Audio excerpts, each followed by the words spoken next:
দিয়ে পাতিলটা বসায় দিতে একটু তাপ অপচয় হবে না, সম্পূর্ণ তাপটা ইউটিলাইজ হবে। এবং এটা এমন মেকানিজমে করছি যে হিটটা রিফ্লেক্ট করে আবার যেন পাতিলের গায়ে ফিরে যায়, সেই মেকানিজমে তৈরি করা। এটা আমাদের দীর্ঘ গবেষণা করছি, এটা আমরা তিতাস গ্যাসের পাইলটিং করছি, করে আমরা গবেষণা করে দেখছি আমাদের এই প্রযুক্তির মাধ্যমে সমন্বিতভাবে 70% গ্যাস সাশ্রয় করছে, 65% সময় সাশ্রয় করছে। এ হচ্ছে আমাদের একটা প্রযুক্তি। আমাদের এই প্রযুক্তিটা হচ্ছে এটা একটা হট ব্যাগ, এই ব্যাগের মধ্যে রান্না করা যাবে। পলিথিন পেপার আমাদের বর্জ্য, এই যে মাল্টিলেয়ার পলিথিন, এই পলিথিনটা পৃথিবীতে তেমন ব্যবহার নাই, রিইউজ করার কোনো সুযোগ নাই। এটাকে রিইউজ করতে গেলে যে পরিমাণ খরচ হয় করা যায় না। আমরা এটা এমন কায়দায় রিইউজ করেছি, এটার মধ্যে সামান্য মেকানিজম দিয়ে এই ব্যাগটা তৈরি করছি। এই ব্যাগের মধ্যে যে কোনো রান্না হাফ করে এটার মধ্যে দিলেই বাকি রান্নাটা হয়ে যাবে। আমরা 10 মিনিটের মধ্যে 2 কেজি খিচুড়ি রান্না করব। আপনারা দেখবেন মাত্র 10 মিনিট, আপনারা ঘড়ি ধরে দেখবেন এবং কেউ না কেউ একজন লাইভ করবেন, এটা আমরা সেটার একটা সাক্ষী থেকে যাবো ইনশাল্লাহ। আমি একটু কথা বলি, সেটা হচ্ছে মোস্তাক আহমেদ সিদ্দিকী শুধু এই ব্যবসায়িক উদ্দেশ্যে এটা করেননি, তিনি মানবিক কারণে, যেমন 2021 সালে 20 সালে উনি ওই সময় যারা করোনা আক্রান্ত ছিল তাদেরকে ফ্রি নেবুলাইজার বাড়িতে যাইয়ে গভীর রাত্রি 12টা-1টা রাত আমাকে সাথে নিয়েছেন, নিয়ে বাড়ি উনি পৌঁছে দিয়েছেন। একটা মানবিক কাজ। আরেকটা হলো প্রতাপনগরে যখন বন্যার পানিতে সবাই কবলিত, সেই সময় তাদের জ্বালানি কাঠের অভাব, সেই সময় 100 চুলা নিজি খরচে নিয়ে তাদের বাড়িতে সেই চুলাগুলো পৌঁছে দেওয়া হয়েছে ইউনিয়ন পরিষদের চেয়ারম্যানের তালিকা মোতাবেক, এবং সেখানে খিচুড়ি রান্না করে সবাইকে খাওয়ানো হয়েছে। এই শুধু ব্যবসায়িক উদ্দেশ্য না, এই যেমন ওই যে ওটা বর্জ্য নিষ্কাশন নির্মূলের যে বিষয়টা, ওটা যিনি 5 লাখ টাকা দাম কিন্তু ফ্রি দিচ্ছেন। এই যে কাজগুলো, মানবিক কাজগুলো, তার একটা অন্যতম চরিত্রের বৈশিষ্ট্য, যিনি আজকে এই বৃক্ষ মেলা তার উদ্ভাবনী পরিকল্পনাগুলো আপনাদের সামনে সংক্ষিপ্তভাবে বলেছেন। আর তার অনেক কিছু এই বিষয়ে মাথা খাটায়, তাকে আমরা বলি বৈজ্ঞানিক বলি, আখ্যা দিই। সুতরাং তার ছেলে মেয়ে ওয়াইফ সবাই কিন্তু এই বিষয়ে ভীষণ খবর রাখে। মোস্তাক আহমেদ সিদ্দিকী ভাইয়ের বাড়িটা কোন জায়গায়? মানে সুলতানপুর ঝিলপাড়া, সাতক্ষীরা। সুলতানপুর ঝিলপাড়া, সাতক্ষীরা। ধন্যবাদ সবাইকে। মুজফ্ফর আহমেদ সিদ্দিকী, মুস্তাক আহমেদ সিদ্দিকী লিটন এর সাথে আমার বহুদিনের একটা পরিচয়। ও যখন বন্ধু চুলা বাজারজাত করেছিল সেই সময় থেকে তার সাথে আমার পরিচয়। উনি বন্ধু চুলা আবিষ্কারের মাধ্যমে কম খরচে, কম জ্বালানিতে যে রান্না করা যায়, তিনি প্রথম সাতক্ষীরায় দেখিয়েছিলেন। তা উনি আবার নতুন কিছু আবিষ্কার আমাদের সামনে নিয়ে এসছে। আমি সাতক্ষীরা পরিবেশ উন্নয়নের সংঘের সাধারণ সম্পাদক কাজী আব্দুল সবুর আমাকে আমন্ত্রণ জানাইছে। আমার কমিটির অন্যান্য সদস্যবৃন্দ এখানে উপস্থিত আছেন।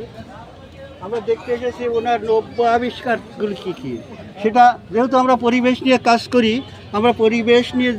করি, সেখানে দেখতে চাই উনি পরিবেশের জন্য আমরা ওনার কাছে কি হেল্প পেতে পারি।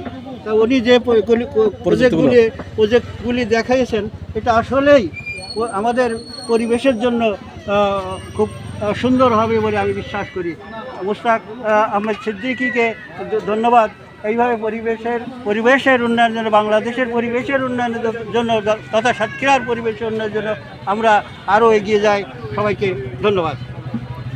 সবাইকে খিচুড়ি খাওয়ার আমন্ত্রণ। আমাদের 10 মিনিট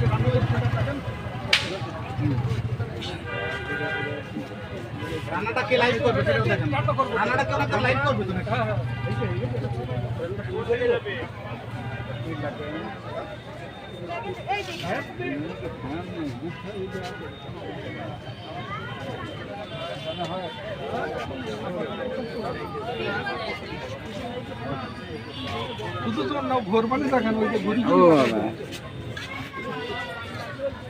তুমি ভেতরে আসো বাবু।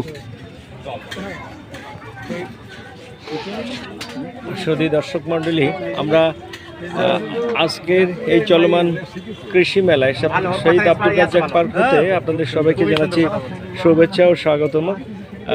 আমরা সাতক্ষীরার পরিবেশ উন্নয়ন নিয়ে কাজ করি, সাতক্ষীরার পরিবেশ উন্নয়ন সংঘ করি।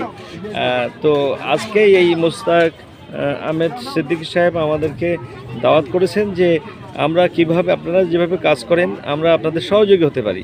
তো আজকে তার উদ্ভাবিত অনেকগুলো জিনিস আমরা দেখলাম, সার কিভাবে তৈরি করা সম্ভব বর্জ্য থেকে, এবং পলিথিনগুলো কিভাবে সংরক্ষণ করা সম্ভব সেটিও দেখলাম। এখন একটি অবিশ্বাস্য দেখতে চাইছি যে মাত্র 10 মিনিটে এই তার উদ্ভাবনী চুলায় 2 কেজি চালের খিচুড়ি রান্না করা সম্ভব।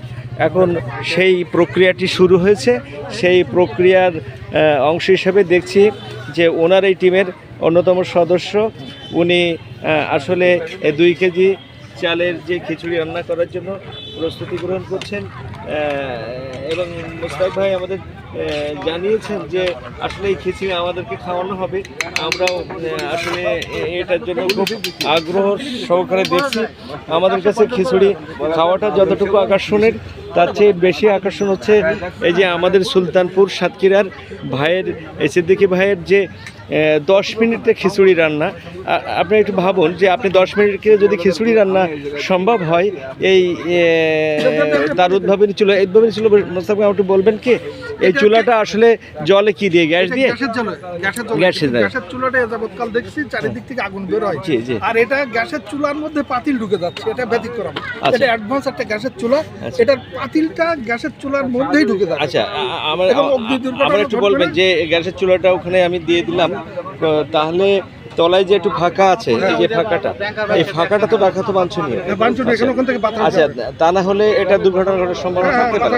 আচ্ছা, এইখানে আমি চুলাটা, ওই হাঁড়িটা যখন দিয়ে দিলাম, এটা নেমে যাবে না? না, এই যে এখানে আটকে থাকবে। আচ্ছা, আটকে থাকবে, ঠিক আছে। আমরা একটু প্রসেসটা দেখব, একটু বসানোর প্রসেসটা আমরা একটু দেখব। হ্যাঁ, আচ্ছা আচ্ছা, প্রথমে আমরা কি করছি দেখেন, জ্বালানো হয়েছে চারিদিক থেকে, কিন্তু একটা গ্যাসের পাইপ এসে, পাইপ আসার পরে এটা কিন্তু অন্যান্য চুলার মতো নয়, চারিদিক থেকে আটকানো, একেবারে আটকানো, তলায় একটু ফাঁকা রয়েছে। দেখা যাক, 2 কেজি চালের খিচুড়ি রান্না করা হচ্ছে। আমরা আমাদের সুলতানপুরের সিদ্দিকী ভাইয়ের যে উদ্ভাবিত চুলায় মাত্র 10 মিনিটে খিচুড়ি রান্না করা হবে। যাবৎকাল কি করি, জি, আগে তরকারি কষাই নাই, তাই না? আমরা কষালাম না, কিন্তু আমরা কি করলাম, যা যা মশলা লাগবে ম্যারিনেট করে সব একসাথে দিয়ে দিচ্ছি। ম্যারিনেট করেছিল আগে ম্যারিনেট করে একেবারে দিয়ে আমরা তেল আগে ম্যারিনেট করা। আচ্ছা, এবার কিন্তু আমরা কত স্লো আছে দিছে দেখছেন। এবার দেখেন আমরা কিন্তু এটা আটকে দিলাম। আপনারা কাউন্ট করেন, আপনাদের মোবাইল টাইম কাউন্ট করেন, এবারে টাইম কাউন্ট করেন কত সময় লাগে, এটা এবার একটু দেখেন। আচ্ছা, 7:46, সন্ধ্যা 7:46 ও শুরু হলো। দেখা যাক আমরা আসলে কতটুকু সময়ের মধ্যে শেষ করতে পারি। মানে গ্যাস